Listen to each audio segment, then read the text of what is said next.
SevereMMA, we're here at the Echo Arena, Liverpool, Cage Warriors 78, and we're alongside the main event. And still, the lightweight champion of the world, Chris Fishgold. Chris, a first-round stoppage. A little bit of gamesmanship by your opponent, trying to kind of hide the tap. Is that what you felt happened in there? Well, you know, as you see, I know with not blowing smoke up my own ass, I know I've got a tight guillotine. I have like a little system what I go to from guillotine to taking the back, and then a couple of leg locks to throw in, then a little Kimura games to go with it. I know when I get that, it's tight. I felt it tight. I felt it locked in. My hands were, I had another 5 minutes if I had to keep hold of that, and I could hear him going, so I knew it was a matter of time. I was looking at his hand, because his hand was dead tight, and then I felt him on my leg, it was like a little, how can you say it? I'm tapping, but don't let the ref know, sort of thing. Yeah, so, I missed it. I was like, at first I was like, holy Christ, they just stopped that fight for no reason at all. Well, it was like literally, if you're looking on the camera, like it is. Like and then you think that was a case of trying to get you to loosen your grip, but referee don't notice? I've had guys in the past where I've had submissions on, and they've like looked like they were tapping, so I've let go, and the ref hasn't noticed, and it's carried on. So if I would, it was tight, but you loosen that up a little bit, his head's popping out. Yeah. So I think that was but I kept hold of it. The ref noticed it. You know, that's still a tap. That's a tap. That's a tap. Oh, it doesn't make a difference. It was tight, and he'd go asleep if not. So, you know, got to give one of my colleagues credit for noticing the tap and pointing it out, because again, it was. I mean, unbelievable. It looked like gamemanship. Well, to be honest, you know, you're fighting for a world title, and you get submitted in a minute and 33 seconds. We're fighting. No one's. How can you say it? We're not weak men. We're all real men getting in there. It's a tough thing to do, but in a fighter's point of view, it's embarrassing getting finished in a minute and 33 seconds in a world title fight. So you're gonna see you never tapped. You know, I'm bound to happen. I feel a bit sorry for him, but you know the truth's there. The camera doesn't lie, and it was a blatant tap. You know, I felt it was tight, and that was the plan all along. I knew I was gonna. Yeah, my missus has the video. I knew that I was going to go take him down, and when he goes to wrestle up, I was going to jump on that neck, and I did do that. Yeah, there was. I mean, once the replay makes it clear, there's no controversy whatsoever. Oh, no. You finished this just another opponent. Yeah. A minute and 33, Chris. Yeah. What's it going to take to get maybe a round out of you? I don't know. We need to keep up on the opponents. I don't know if the European level has got anyone for me, but you know, Cage Warriors have an awesome matchmaker that do find tough matches, and you know. Can I put a name out there just because you know, right now I think there are two lightweights in the UK that aren't signed to the UFC that are arguably two of the best lightweights in the world. Yourself and Saul Rogers. Well, me and Sal have sparred, and that'd be an awesome fight. And you know what? In future, I think that could be on the cards, but I think he's signed to ACB now. Yeah. Can I put another name out to you? Yeah. If you're watching, Jim Ollers has just been cut from the UFC. Jim Ollers, me and you had a little bit of shit. Who's the bitch now, you little pussy? Me and you, one round, mate, you'd be over, finished. Let's talk about this, because he's put that message out saying, you know, due to the fact that he was injured, 9 month, you know, it's a 9-month layoff before he can fight again. The UFC didn't want, not a case of being cut, but didn't want to renew his contract. But he's been saying, you know, well, you know, who do you fight? Who have you beaten? Let's put it this way. He says that he'd love to fight in the UK again. He said he loves the crowd. He said Manchester. Then he starts speaking about Manchester UFC card. So, you know, he's implementing, he wants to fight on Manchester UFC. Then he starts going, Chris Fishgold's really on a roll. I think the UFC should sign him. So you add all that together, he's basically saying he thinks I'm on a roll. He thinks the UFC should sign me and he should fight me in Manchester. That's the way my head worked. So I messaged back, no disrespect, but, you know, I'm the next generation. I wouldn't just finish him, mate. I'd retire you. That's my personal opinion. You know, you haven't even seen 10% out of me in there. These are minutes and a half. That was just a little blast with my hands and a takedown. I didn't even try and strike properly. I never swung one proper punch. It was just literally something in his face to get a takedown and a guillotine.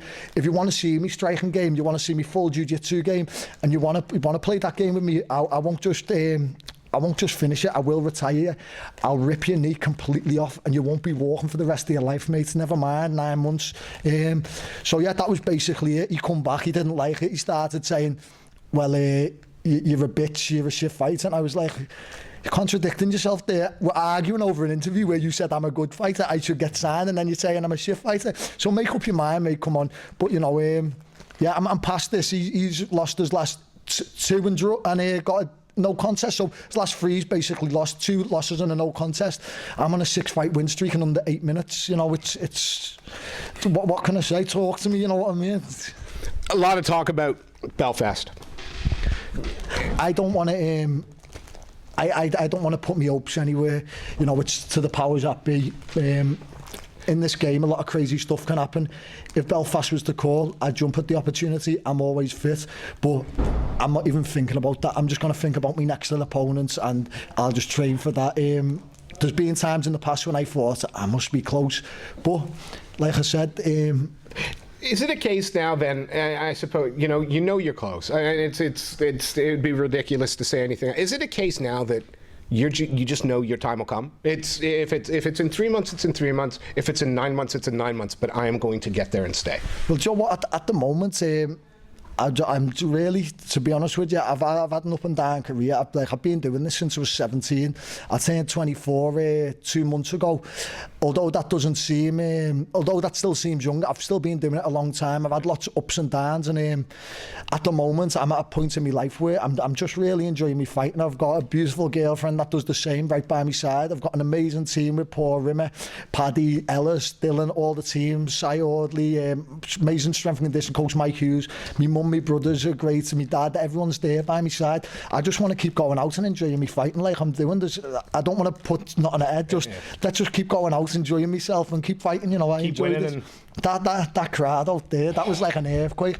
As I felt your butterflies, I still want to just keep feeling. I'm sorry, there's never been I've not been to a Cage Warriors like it in terms of atmosphere. Not one. Unbelievable. Like even when I was going out, I was like, something happened, it's that an earthquake. Oh no, it's the crowd. It's nice that they love Fishgold as much as they love Paddy, though, because it would have sucked if they, big pop for Paddy, and then you walk out and they're still chanting Paddy. Well, you know what? It's our city. They get behind everyone in our city. You know, who doesn't love Paddy? Fucking hell, I love Paddy. You know, I think I was walking out still cheering for Paddy when he won. Yeah, I had a big it was like I had one. I was like, yes, and then I remembered, shit, calm down. You've got to go and fight. Yeah, so when I walked out, it's like a family. There's no such thing as he's got too much love. So I'm like that. If he's got more love than the whole gym.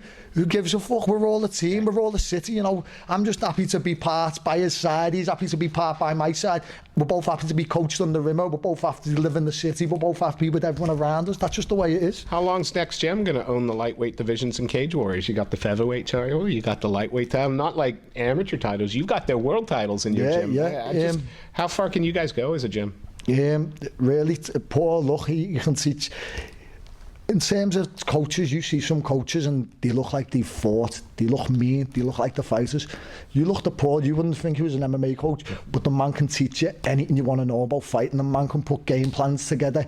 I know I listen to Paul, and every fight I've ever listened to Paul, I've never lost. The only fight I've lost was a controversial decision in Asia when Paul weren't there. Every other one I've won. So, I don't know what something's working. 6 fights in 8 minutes. Yeah, exactly. And not just that, he's made me from scratch. He's made Paddy from scratch. He's made Ellis from scratch. He's made all of us he made Danny Roberts from scratch, and then Danny left. And the amount of people he's got on his resume that he's coached.